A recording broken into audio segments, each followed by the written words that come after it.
नमस्कार। आज हम वेदांत दर्शन के एक काफी गहरे सवाल पर बात करने वाले हैं। हाँ, नमस्कार। ये हमें एक स्रोत मिला है, वेदांत दर्शन परमात्मा की उपासना, उसी पर आधारित है।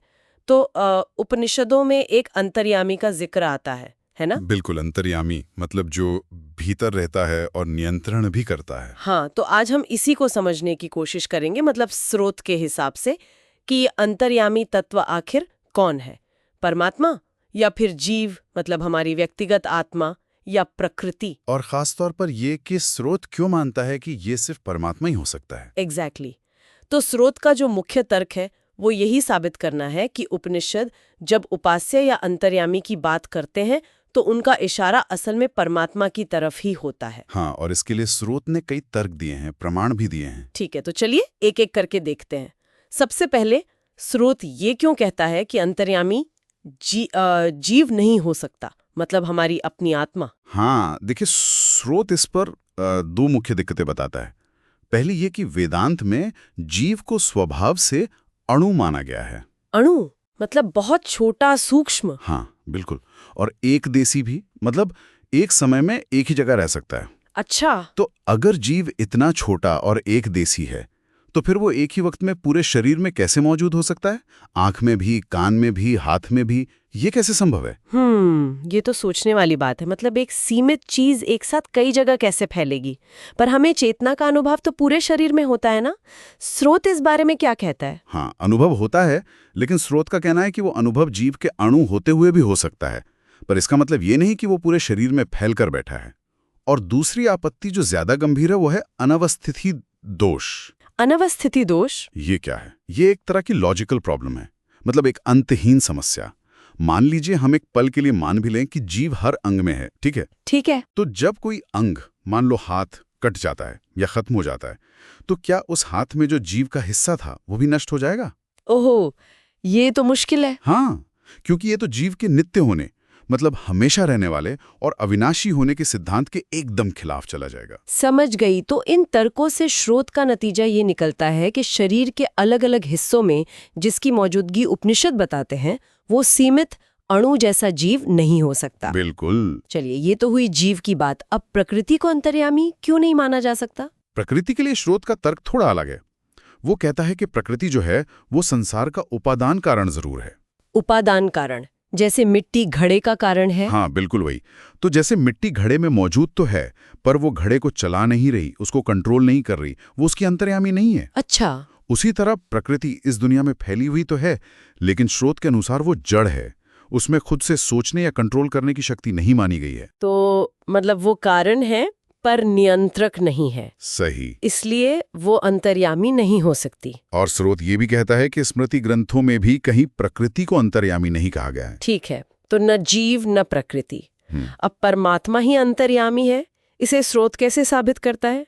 वो वेद की शाखाओं वाला उदाहरण बड़ा दिलचस्प है ना? हाँ, वो एक मजबूत पॉइंट माना जाता है स्रोत में। देखिए, वेदों की अलग अलग शाखाएं होती हैं और कभी-कभी एक ही मंत्र के पाठ में थोड़ा फर्क मिल जाता है। हाँ, सुना है। तो बृहदारण्यक उपनिषद का एक मंत्र है, उसकी काणु शाखा कहती है यो विज्ञाने तिष्ठन। जो विज्ञान में रहता हुआ। विज्ञान मतलब चेतना? हाँ, यहाँ विज्ञान का मतलब चेतना, ये बुद्धि है। पर उसी मंत्र को माध्यन्दीन शाखा कहती है यो आत्मनि तिष्ठन। जो आत्मा में रहता हुआ। आत्मा मतलब जीव? बिल्कुल। यहाँ विज्ञान की जगह आत्मन यानी जीव शब्द आ गया और आगे माध्यन्दीन शाखा कहती है य आत्मनो तिष्ठन आत्मनो अंतरः। आत्मनो अंतरः, इसका क्या मतलब हुआ? इसका मतलब है जो आत्मा यानी जीव में रहता हुआ आत्मा से अंतर है। अंतरा मतलब भिन्न है या अंदर है पर उससे अलग है। ओह, अच्छा। ये आत्मनो अंतरः वाला हिस्सा बहुत अहम है।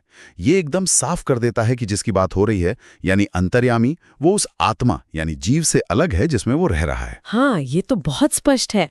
अगर कहा जा रहा है कि जो आत्मा में है वो आत्मा से अलग है, तो वो खुद आत्मा या जीव तो हो ही नहीं सकता। सही पकड़ा आपने। स्रोत यही कहता है कि ये शास्त्रों की एक स्टाइल भी है जहां मतलब साफ करने के लिए मिलते जुलते शब्द यूज होते हैं, जैसे कहीं विश्व, कहीं सर्व, पर बात एक ही होती है। तो इस शाखा भेद से स्रोत ये दिखाता है कि अंतर्यामी जीव से अलग कोई तत्व है। बिल्कुल।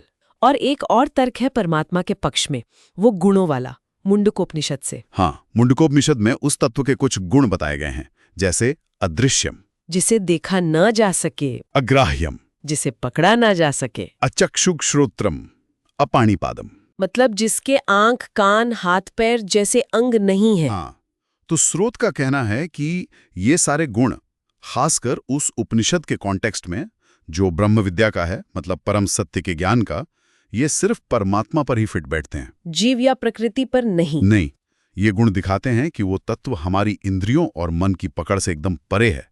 ये न तो अणुजीव के गुण हैं, न ही जड़ प्रकृति के। तो अगर हम सार निकालें तो स्रोत ने जीव की सीमाएं बताई, अणु होना, अनवस्थिति दोष। फिर प्रकृति का बताया कि वो सिर्फ उपादान कारण है, कंट्रोलर नहीं।